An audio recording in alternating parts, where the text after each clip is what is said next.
বিজয় করতে হবে। ওমরে ফারুক বললেন না, হয়নি। আরেকজন বললেন বিজয় হওয়ার পর আমাদের বেশি বেশি আল্লাহর বরত্বের ঘোষণা দিতে হবে, এটা উদ্দেশ্য। ওমরে ফারুক বললেন না, হয় নাই। যারা জিজ্ঞেস করেন কেউ পারে না। সব শেষে বিশ্বনবী ছোট্ট আব্দুল্লাহরে বলেন, আব্দুল্লাহ ইদা জা নাসরুল্লাহি ওয়াল ফাত, এর দ্বারা উদ্দেশ্য কি বলো তো?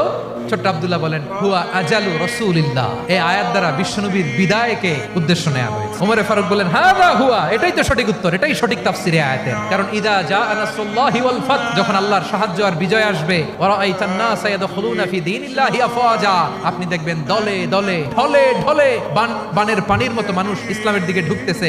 ইসলামের বিজয় হয়েছে। তো ইসলামের বিজয়ের মিশন নিয়ে নবী আসছে, বিজয়ী যখন হয়ে গেছে এখন তো নবীর বিদায় হবে। জোরে বলেন ঠিক কিনা? কোন সাহাবী এই সূক্ষ্ম কথাটা ধরতে পারে নাই, ওই আব্দুল্লাহ ছাড়া। এরপর থেকে কোন ক্যাবিনেট মিটিং এ আর কোন সাহাবারা কোনো প্রশ্ন করে নাই। আওয়াজ করে পড়েন সুবহানাল্লাহ।